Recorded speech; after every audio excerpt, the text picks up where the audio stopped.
안녕하세요, 찰리브라입니다. 아직까지 알트 장세가 이제 지속적으로 유지가 되고 있는데, 오늘 아침에 순간적으로 이제 비트코인이 12,000달러를 넘을까 말까 한 상황이 순간적으로 있었어요. 그래서 저도 한순간 시겁하긴 했는데, 오늘 영상에서는 향후에 이제 딥바이 개념의 어떤 그런 코인들, 그리고 이오스도 딥바이라는 어떤 거기에 메타를 얹어가지고 본인도 이제 그 딥바이 메타에 몸을 실어가지고 시세 분출이 지금 일어나는데, 그것에 관한 얘기, 그리고 SNT 코인이 사람들이 되게 많이 블레임을 되게 많이 하고 좀 약간 한탄하는 사람들이 되게 많이 늘어났었거든요. 저한테 이제 댓글 달아가지고 막 이렇게 답답하다, 막 이렇게 갈아타야 되냐, 막 이렇게 말씀하시는 분들이. 그래서 야, 이게 진짜 인간 지표라는 게 되게 무섭구나 라는 생각을 이오스하고 제가 SNT를 보면서 뼈저리게 느꼈거든요. 야, 진짜 이게 진짜 중요한 거구나. 그래서 여러분들도 마찬가지로 주변 분들이 어떤 코인에 관해서 원망을 많이 하는지, 답답해 하시는지 가만히 잘 보세요. 그게 어느 정도 쌓이면 그 코인은 오르더라고요. 근데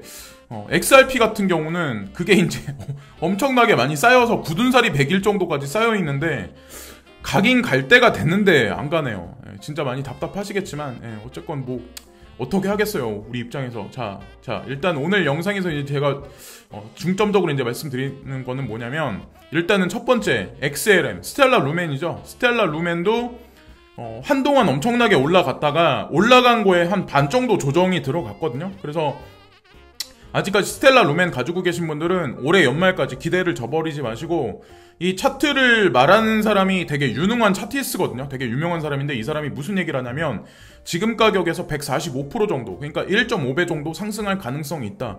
이거보다 더 갈지는 모르겠어요. 중요한 거는. 근데 이 사람 예측이 일단 최소한 잡아도 145% 정도를 일단 보고 있으니까, 여기서 뭐 전고까지 가야 돼 라고 말하는 사람도 있지만 어디까지나 그냥 객관적으로 그렇게 그냥 얘기하는 거예요. 뭐 어떤 사람들은 또다시 뭐 전고가 연말까지 갈 거야 라고 본인의 개인적인 생각을 얘기를 하지만, 2017년에 급등이 그렇게 지금도 앞으로 향후에도 2020년 말에 온다면 똑같은 일이 또 발생될 가능성이 되게 높다는 거죠. 저는 그런 일은 없을 거라고 생각해요. 점진적으로 계속해서 계단식 상승이 있을 가능성이 높다. 어쨌든 홀딩의 관점으로 스텔라 루멘 계속 지속적으로 접근하시고, 베리 실버트가 여기서 이제 되게 중요한 얘기를 한마디 하는데, 이거에 관해서 되게 기뻐하는 얘기를 한 가지 던지죠.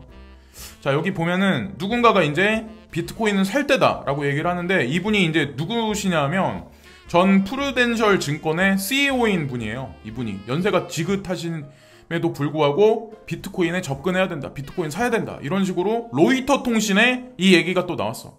전 세계 사람은 뭐 예를 들어서 뉴욕타임즈나 로이터 통신, 뭐 블룸버그, 이런 게 요즘에 대중들을 되게 많이 이쪽으로 지금 유인하고 있거든요. 여러분들이 이제 가만히 보시면. 근데 가격적으로 뭐 몇 달러까지 갈 거야, 몇 달러다, 이런 얘기는 안 나오잖아요. 그렇다는 얘기는 여기서 폭락시키진 않을 거라는 걸 우리가 어느 정도 알 수 있거든요. 자, 그걸 또 한 가지 말씀드리고, 여기 오차이드라는 코인이 있는데, 여기 보면 요즘에 체인링크가 상종가를 치고 있죠. 어저께 약간의 조정이 들어가고 또다시 지금 11%의 상승이 있으면서 하나로 따졌을 때 22,000원을 넘겼는데, 오차드가 파트너십을 맺었다 이러면서 시세 분출이 OXT 같은 경우도 있었어요.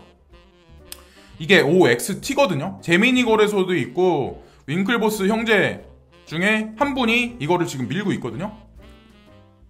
그래서 어쨌건 이 코인도 저희가 나쁘지 않기 때문에 지금 현재 이제 이 코인을 가지고 계신 분들 같은 경우는 트레이딩 관점으로 이제 접근하지 마시고 조금 중장기적인 코인으로 롱텀으로 보셔가지고 강력하게 홀딩을 하시라, 그런 의미에서 이제 말씀을 드리는 거예요. 자, 그리고 댄 라이머가 이오스 상승이 이제 진짜 있는 이유가 왜 그러냐면, 딥바이 메타에 몸을 실었어요. 이오스가 그렇게 안 가던 이오스가 트위터 하나 날리면서 지금 이오스가 막 붕괴하기 시작을 했는데, 2014년도에 딥바이 개념으로 통해서 지금 이오스가 탄생된 거다, 이런 식으로 본인은 지금 얘기하고 있거든요. 딥보스가 됐건 뭐 여기 보면 TA포스가 됐건 그런 식으로 처음부터 설계가 됐다. 이오스라는 코인 자체가 딥바이를 통해서 탄생됐다. 어떻게 믿어야 될지, 결과물이 어떻게 나올지 그거는 아무도 알 수 없어요. 어쨌건 오랫동안 되게 힘드신 분들, 이오스를 사셔가지고 되게 힘드신 분들이 아마 이번에 약간의 상승이 있어서 조금이라도 이제 근심을 덜어낼 수 있는 어떤 그런 게 있겠지만, 좀 더 이제 지켜봐야죠. 실질적인 어떤 뭐 소스가 나올지, 근거 있는 자료가 나올지는 좀 지켜봐야 된다라고 생각을 하고, 자, 이 지금 차트를 설명하는 건 뭐냐면, 이게 전체 알트코인 마켓 캡이거든요. 지금 여기 보시면 횡보하는 약간의 이제 줄이 있는데, 지금 보시면 여기서 약간의 상승 여력이 더 있을 수는 있다. 그런 걸 우리가 볼 수 있는데, 언제까지라고는 제가 말씀을 못 드릴 것 같아요. 근데 지금 보면 가파르게 엄청나게 알트코인이 상승을 했었잖아요. 그러면서 비트코인 도미넌스가 쭉쭉쭉쭉 떨어졌는데, 어느 정도 한 일주일 상간 후에는 비트코인이 파동을 칠 확률도 되게 높거든요. 그래서 그런 식으로 알트코인 마켓에 접근할 때는 비트코인을 가지고 계신 분들 같은 경우는 접근하셔야 된다는 거죠. 그래서 양쪽 시장을 좀 견줘서 잘 보셔야 된다는 거죠. 오늘 아침에 12,000달러를 돌파하는 거를 실패를 했어요. 어느 정도 이제 막 할까 말까 하다가. 근데 그렇지만 또다시 이제 다음번에 올라가서 이제 넘어가려고 할 때는 그때는 이제 돌파하려고 하려고 할 거라고 이제 저는 이제 생각을 하고 있고, 여기 보면은 행복한 뭐 독립기념일, 뭐 인디아 뭐 이렇게 써놨는데, 바이낸스가 인도에 들어가서 어떤 구조를 형성한 지가 되게 오래됐잖아요.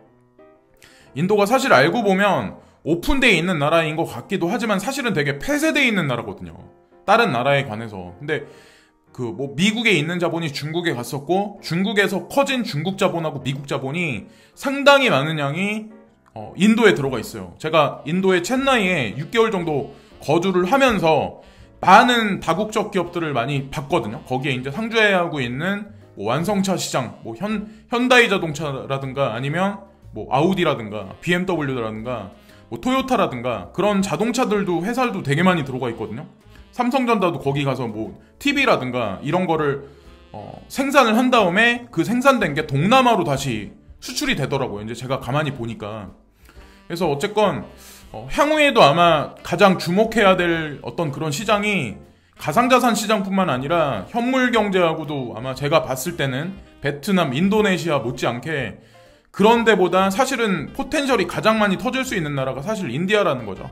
그래서 이건 그냥 제가 알고 있는 어떤 그런 느꼈던 거를 한 가지 이제 추가적인 상황에서 말씀드리는 거고, 타일러 윙클보스가 아까 제가 OXT 말씀드렸죠. 여기 보면 오차이드 프로토콜, OXT 코인을 얘기하는 건데, 이게 7월 둘째 주인가? 이게 애플, iOS에 이게 나온 적이 있어요. 그래서 이게 등장을 하면서 VPN 관련한 어떤 그런 블록체인 서비스에 관해서는 독보적으로 요 코인밖에 없거든요. OXT. 그래서 타일러 윙클보스도 제이미니 거래소에 이거를 상장을 시켰는 지 좀 됐거든요. 근데 어쨌건 나쁘지 않은 그런 코인이라는 거죠. OXT.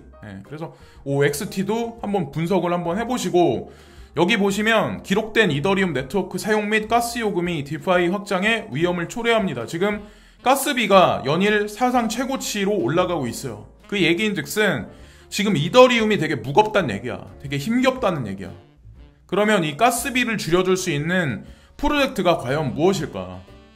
체인링크가 지속적으로 계속 올라가는 이유는 사실 어느 면에서는 그 이더리움이 가지고 있는 어떤 무겁게 지금 힘겹게 가지고 있는 거를 덜어내는 개념이 있기 때문에 올라가는 것도 있는데, 아직 그것만으로는, 체인링크만으로는 부족하다는 거죠. 그래서 분명히 이런 뉴스가 나오면 분명히 덜어줄 수 있는, 이더리움이 힘겹게 하는 가스 비용의 증가가 올라가는 걸 가스 비용을 낮출 수 있는, 덜어줄 수 있는 그런 코인의 개념의 코인들이 아마 다음 텀에서는 시세 분출이 있을 거라고 이제 생각을 합니다. 지금 보시면 2020년에 2배 이상 증가했으며 이제 2018년 1월 사상 최고치와 거의 동일합니다. 엄청나게 올라간 거예요. 지금 보면. 그래서 여기서 보시면 테더는 비트코인 네트워크에서 실행되는 옴니 프로토콜에 따라 생성되었으며 대부분의 USDT 토큰은 비트코인 거래 수수료 증가를 피하기 위해서 이더리움 네트워크로 이동되었습니다. 그럼 이더리움이 지금 어마어마하게 많은 무거운 짐을 지금 지고 있다는 거죠. 그거를 덜어내는 개념으로 지금 이오스가 등장해서 딥바이 메타를 타서 시세 분출이 있는데, 객관적인 자료가 실질적으로 나오면 아마 더 많이 극상하는 펌핑이 일어날 확률이 높죠. 근데 근거가 없다라는 어떤 그런 게 만약에 시장에 전파가 되면 시세가 폭락하겠죠. 자, 그리고 우리가 좀 눈여겨봐야 할 코인들이 있는데, 그걸 이제 덜어주는 게 뭐냐면 이오스, 리퀴드가 있고 알고랜드, 비트코인 캐시, SLP가 있는데, 여기 보면 알고랜드에 제가 네모칸을 켜놨죠. 알고랜드도 마찬가지로 괜찮게 보고 있는 제가 코인이거든요. 알고랜드 같은 경우. 그래서 이것도 한번 중장기적으로 장기적으로 관심을 한번 가져보실 만한 코인이다라는 거를 한 가지 또 말씀드리고, 여기 보시면 디파이 어플리케이션에서 2차 계층 솔루션 개발을 가속화하고 있다라는 얘기가 여기 나오는데, 레이어 2거든요, 일명. 근데 레이어 2에 이제 부합되는 코인 몇 개가 있는데 아직까지 시세 분출이 못 가고 있는 코인들도 있어요. 그런 코인들을 이제 찾아가지고 다음 텀에서는 그런 코인들로 아마 이 시세 분출이 일어날 가능성이 높거든요. 그것도 한번 지켜보시고, 그런 관점에서 이제 제가 말씀드리는 거고, 여기 보시면 현명한 투자자는 이덕 가격을 추적하는 것 외에도 네트워크의 활동을 면밀히 모니터링해야 합니다라는 얘기가 나오잖아요. 이게 더 중요하다는 거죠. 뉴스가 시장에 나왔을 때는 이미 늦는 거야. 시세가 분출했을 때는 이미 늦는다는 거죠. 우리가 집중해서 더 많이 관찰해야 될 거는 네트워크 활동에서 과연 분산돼서 이더리움의 짐을 덜어줄 코인이 무엇인지, 지금 잠자는 슬리핑 자이언트가 무엇인지 보고 매집을 해야 된다는 거죠. 지금 현재의 실정에서. 자, 그걸 또 한 가지 말씀드리고, 아직까지는 비트코인이 올라가기에는 좀 시간 텀이 좀 남지 않았나라는 생각을 제가 그 비트코인 디피컬트 난이도를 보면서 생각을 했는데, 지난번에 비트코인 난이도가 이제 있었을 때가 8월 11일이거든요. 보통 비트코인 난이도가 올라가면 해시레이트가 올라가면서 비트코인 시세가 올라가거든요. 근데 다음번 비트코인 난이도가 올라갈 때가 언제냐면 지금서부터 8일 후에요. 그래서 8월 11일 날부터 13을 더해 2주 정도를 더하면 24일에서 25일 사이가 되거든요. 그래서 이쯤 돼야 비트코인이 12,000달러까지 돌파하지 않을까 라고 이제 저는 개인적으로 생각을 하고 있습니다. 이게 100% 맞아 떨어지진 않을 거예요. 그래도 객관적인 자료를 통해서 한번 접근을 한번 해보려고 하는데, 그 전까지는 아마도 알트코인 어떤 순환매 장세가 지속적으로 이루어지지 않을까라고 이제 생각을 합니다. 그래서 24일하고 25일을 한번 눈여겨보자 라고 말씀을 드리고, 파일코인에 관해서 제가 뭐 간간히 이제 말씀을 드린 적이 있는데, 오늘은 좀 파일코인에 관해서 좀 집중적으로 말씀을 드리려고 하거든요. 자, 토큰포스의 이 얘기가 나왔어요. 사용자 중심의 인터넷 세상이 찾아온다. HTTPS 대 IPFS. 그래서 집중적으로 1, 2, 3회에 걸쳐서 토큰포스트에서 이 기사를 다뤘더라고요. 진짜 글을 되게 잘 쓰셨어요. 어떤 기자분인지 모르겠지만. 자, 여기 보시면 우리가 먼저 이 개념에 관해서 알아야 돼요. HTTP하고 여기 보면 IPFS랑 보면은 HTTP는 뭐냐? 중앙에 서버가 있어. 이 서버를 통해서 우리는 각 전 세계에 있는 사용자 유저들은 지금 데이터를 주고받아. 그래서 지금 인터넷을 사용하건 뭐 인터넷망을 사용한 모든 서비스는 구글 클라우드가 결국에 다운되면 다 이게 종료돼 버리거든요. 인터넷에 접속도 못하고. 아마 여러분들 경험해 보신 적 있을 거예요. 구글 클라우드가, 구글 드라이버가 서버가 다운되면 우리가 전 세계 망이 다 다운돼 버려요. 저도 이제 이래서 거래소에 접속 못한 적도 있거든요. 예전에 한 2년 전에, 1년 전에. 근데 이 IPFS는 뭐냐면 이게 중앙 서버가 아니야. 탈중앙화야. 이거는 중앙 집중화잖아요. 이거는 탈중앙화야. 근방에 있는, 나랑 근방에 있는, 가까운 데 있는 어떤 그 스토리지 있죠. 하드웨어를 통해서 많은 데이터가 분산돼서 이게 중앙 집중화된 어떤 그 서버가 아니야. 다 분산돼 있어. 그래서 그런 개념으로 접근하는 유행이 HTTP 이후에 올 거다. 그런 얘기를 지금 하는 거죠. 이게 무슨 얘기냐? 그만큼 되게 중요하다는 얘기죠. 그래서 많은 거액 자산가들이 파일코인이 ICO 할 때 투자를 진행했어. 그래서 2017년 9월 8일 날 이 뉴스가 나왔어요. 파일코인 ICO 사상 최고액을 기록했다. 2억 5,700만 달러였다. 이게 사상 최고치다. 이걸 근거하는 얘기가 있는데, 보시면 어저께도 이제 말씀드렸지만 파일코인이 세카이어 캐피탈, 안데레센 호로비츠, 그리고 유니언 스퀘어 벤처스 참여한 사전 판매로 5,200만 달러, 한화로 586억 원을 모았다. 이후 공개 판매를 시작해서 2억 580만 달러, 2,318억을 모집을 했었다. 도합하면 얼마일까요? 액수가 상상을 초월해요. 2,700만 달러를 넘는 것 같은데? 아닌가? 이는 현재까지 종료된 ICO 중 가장 큰 금액이며 종전 최고액을 기록했던 테조스를 뛰어넘는 규모다. 테조스가 얼마만큼 많이 가파르게 올라갔나요? 가격이. 그러면 어떻게 될까요? 파일코인이 지금 선물 시장에서만 거래가 되고 있거든요. 거래소에서. 근데 이게 현물이 시장에 나온다. 그게 9월 중순이라고 지금 예정이 돼 있어요. 원래 7월 달에 나온다 했다가 8월 달에 나온다 라고 했다가 9월 달 중순으로 넘겼어요. 이번에 9월 달 중순에 만약에 이 코인이 나오면 아마 어마어마한 일들이 있을 거예요. 지금 현재는 디파이 메타가 전체 시장의 트렌드를 이끌고 가고 있지만 만약에 향후에 이 파일코인이 시장에 나온다. 그래서 이게 코인베이스에도 지금 이니셜만 들어가 있어요. 거래 자체는 지금 되고 있지 않아. 근데 실제로 이 코인이 풀려서 거래되기 시작을 하면 분명히 바이낸스에 들어가고 자 그리고 코인베이스에도 분명히 들어가기 시작을 할 거예요. 어마어마한 일이 일어날 가능성이 높아요. 근데 스토리지 개념, P2P 개념으로 이제 우리가 접근해서 데이터 저장 서비스 하고 관련되어 있는 블록체인 코인에 관해서 우리가 알아야 돼요. 자, 이거는 업비트에 보면 스토리지 개념, P2P 개념의 어떤 그 코인들의 인덱스예요. 여기 보면 대표적인 게 시아 코인하고 스토리지가 있어. 이 코인들도 아마 파일 코인이 움직이기 시작하면 분명히 그 메타를 타가지고 시세의 급등락을 세력들이 조장할 가능성이 높은 후보군 중에 하나라는 거죠. 두 개 다 괜찮아요. 제가 보기에는 시아코인이든 스토리지든. 스토리지가 제가 알기로 플립사이드 크립토에서 등급이 시아보다 훨씬 많이 높은 걸로 알고 있어요. 그래서 다 조사와 분석을 해보시고 접근을 한번 해보시고 일단 저는 파일코인에 관해서 이제 말씀을 드리는 거니까 자, 전 세계에서 이뤄졌었던 탑10 ICO에서 가장 많았던 게 파일코인이라는 거야. 이오스보다 금액이 훨씬 높아요. 여기 보시면 테조스보다 더 높아 파일코인이. 그럼 세력들이 여기다 돈을 그만큼 집어넣어놓고 3년이라는 시간이 흘렀어. 그럼 이 코인이 시장에 풀린다. 그럼 어떠한 일이 있을까요? 그거는 그냥 여러분들 상상에 맡길게요. 자, 그래서 어쨌건 우리가 이런 코인이 괜찮다는 걸 알기 때문에 주변에 스캠들이 되게 많아. 사기꾼들은 이런 거를 우리보다 더 많이 알고 있어. 그렇기 때문에 그걸 이용해서 일반 대중들 사기를 치기 위해서 뭐 서비스를 한다든가 뭐 책을 뭐 어떤 뭐 그런 거에 관해서 뭐 얘기하거나 현혹하는 사람들이 되게 많아요. 사실은. 근데 저는 제가 이제 말씀드리는 건 뭐냐면 그런 채굴 서비스에 접근하시기보다 그게 뭐 스캠이든 아니든 저 같으면 접근 안 해. 차라리 여기 거래소들 있죠. 검증받은 거래소들 뭐 폴로니엑스가 됐건 이중 인증 같은 건 반드시 하시고 요 근래 한국인들이 거래하기에 되게 쉽지 않은 걸로 알고 있어요. 미국 사람들은 이제 상관없는데 근데 폴로니엑스 거래소도 괜찮고 엘뱅크라는 거래소도 있는데 엘뱅크도 나쁘지 않아요. 전 세계 순위권에서 14위 정도 하는 걸로 알고 있거든요.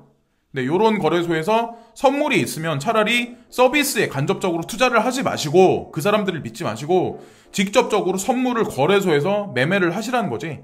큰 돈은 하지 마시고 나쁘지 않은 코인이라고 이제 저도 판단하니까 100만 원? 뭐 어떤 사람들한테는 500만 원이 여윳돈일 수도 있고 어떤 사람들한테는 100만 원이 여윳돈일 수도 있잖아요. 50만 원이 여윳돈일 수도 있고 그냥 사라져도 된다. 이 돈은 없어져도 된다. 이 정도 금액만 한번 관심을 가져보시는 것도 나쁘지 않다라고 판단합니다. 게이트.io라는 거래소도 있는데 저는 이 거래소는 모르겠어요. 인지도가 어느 정도 있는지는 모르겠어요. 근데 어쨌건 조심조심 하시면서 거래소는 좀 약간 어느 정도 검증받은 거래소에서 거래를 많이 해보세요. 그리고 제가 파일코인이 나쁘지 않다, 포텐셜이 있을 거다 말씀드리는 이유가 DCG에서 직접적으로 관련이 돼 있어요. 본인들도 돈을 투자를 했어. 세카이어 캐피탈도 마찬가지 유대계 자금하고 깊숙하게 관련이 돼 있기 때문에 그 코인을 가만히 두지 않을 거란 생각을 하고 DCG에서 제가 디센트럴 랜드를 손을 댔다. 어느 정도 투자를 진행했다. 그리고 베리실포트가 직접적으로 밀기 있기 때문에 성장성이 나쁘지 않을 거라고 말씀을 드렸잖아요. 파일코인도 마찬가지예요. 파일코인도 DCG에서 직접적으로 관여를 해서 투자를 진행했었던 코인 중에 하나예요. 그러니까 그레이스케일 자산운용사의 포트폴리오에 올라가 코인 외의 것을 말씀드리는 거예요. 그래서 여러 가지 어떤 그 시장에 관한 뭐 비트코인, 알트코인 시장 그리고 특징적으로 향후에 이제 트렌드가 어떻게 바뀔 수도 있다는 거에 관해서 이제 말씀드렸는데 제 말씀을 100% 믿으시기보다는 각자 분석들을 한 일주일 정도 해보시고 심사숙고하셔가지고 투자는 진행을 하시고 부담 없는 금액 정도만 투자를 하시는 게 저는 멘탈 관리하시는데 더 많이 도움이 될 거라고 생각을 합니다. 지금까지 찰리브라운이었고요. 오늘도 즐거운 하루들 되시고 마지막으로 구독과 좋아요 부탁드리겠습니다. 오늘도 진심으로 감사해요. 감사드립니다.